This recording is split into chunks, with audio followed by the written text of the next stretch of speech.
ఇలా చేస్తే time waste కానీ మనకైతే మనీ అయితే రావు.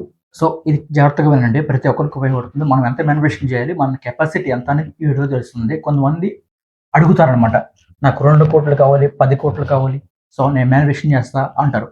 వాళ్ళ ఖర్చులు ఎంత ఉంటాయంటే నెలకి ఒక 10,000 ఉంటాయి అనమాట. 10,000, 20,000, 30,000. సో వాళ్ళు అడిగేది ఏంటిది 2 కోట్లు. వాళ్ళకి క్లియర్ గోల్ ఉండదు. వచ్చిన మనకి 2 కోట్లు ఎందుకని ఒక కాన్షియస్ బ్రెయిన్ అయితే క్వశ్చన్ వేస్తుంది. కాన్షియస్ బ్రెయిన్ అయితే మనకి సైలెంట్గా అయితే ఉండదు. కాన్షియస్ బ్రెయిన్ దాటి సబ్ కాన్షియస్లోకి వెళ్ళాలి కదా. మీకు 10,000 అంటే మీరు 2 కోట్లు మేనేజ్ చేస్తున్నారు, మీరు 10,000 ఖర్చులే 10,000 ఉన్నాయి.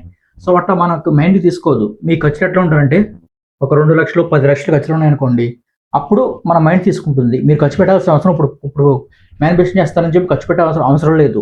సో నేను 1 కోటి 2 కోట్లు ఉంటే ఇట్లా ఇది కారు కొందాం అనుకుంటున్నా, ఒక ఇల్లు కొందాం అనుకుంటున్నా, లేకపోతే సమ్ అమౌంట్ డొనేట్ చేద్దాం అనుకుంటున్నా, ఇంకా లగ్జరీగా తిరుగుదాం అనుకుంటున్నా, ఫ్లైట్ ఎక్కుదాం అనుకుంటున్నా అని చెప్పి సో విజులేషన్ చేయాలి.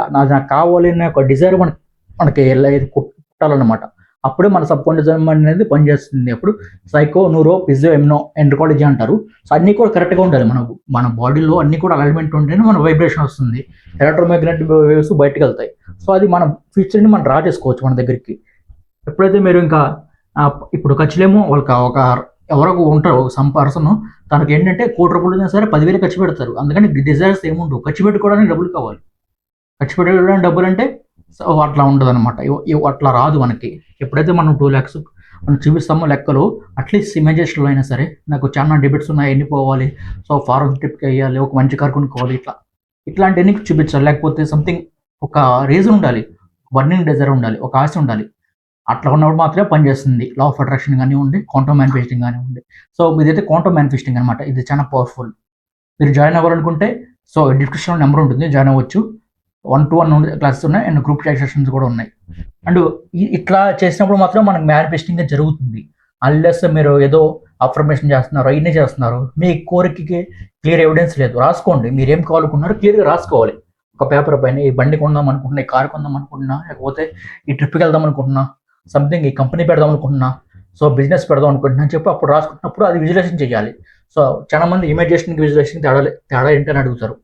సో ఇమాజినేషన్ అంటే మనం ఎప్పుడైనా చేసుకోవచ్చు, కూర్చున్నాక సరే, నుంచున్నా సరే, పడుకునే ముందైనా సరే చేసుకోవచ్చు. విజువలైజేషన్ అంటే కళ్ళు మూసుకోవాలి, పర్టికులర్ ప్లేస్లో కూర్చోవాలి, సో దాన్ని విజువలైజేషన్ అంటారు. కళ్ళు మూసుకొని చేసేదాన్ని విజువలైజేషను, అంటే ఎక్కడ పడితే అక్కడ చేసేదాన్ని ఇమాజినేషను. మనకు ఐన్స్టీన్ గారు చెప్పారు, knowledge more important than knowledge is limited. అంటే నాలెడ్జ్ అనేది చాలా తక్కువ, ఇమాజినేషన్ అనేది చాలా పెద్దదన్నమాట. ఇమాజినేషనే ఎక్కువ అని చెప్పారు. ఇమాజినేషన్ పవర్ఫుల్ దాన్ నాలెడ్జ్ అని చెప్పారు. సో ఇవన్నీ కూడా మనకి ఐన్స్టీన్ ఫార్ములాస్, ఇవన్నీ కూడా నికోలా టెస్లా ఫార్ములాస్, పెద్ద సైంటిస్టుల ఫార్ములాస్, వీటితో మనం వర్క్ చేస్తాం. వితౌట్ సైంటిఫిక్ ఎవిడెన్స్ లేకుండా మనకి చేయం. మనం ప్రతి ఒక్కరు కూడా సాటిస్ఫాక్షన్ అయితే అవ్వాలి. సో ఇట్లయితే చేసుకోండి. మీరు ఎంత ఫస్ట్ 2 లక్షలు పెట్టుకోండి గోల్డ్, తర్వాత 3 లక్షలు, తర్వాత 10 లక్షలు, అట్లా పర్ మంత్. అసలు మీకు డిజైర్స్ క్లియర్గా ఉన్నాయి అండ్ ఇవన్నీ కరెక్ట్గా ఉన్నాయి అనుకుంటే అప్పుడు అంతా పెట్టుకోవచ్చు. సో ఇదే ఫ్రెండ్స్ ఈ వీడియోకి. Thank you for watching. Bye.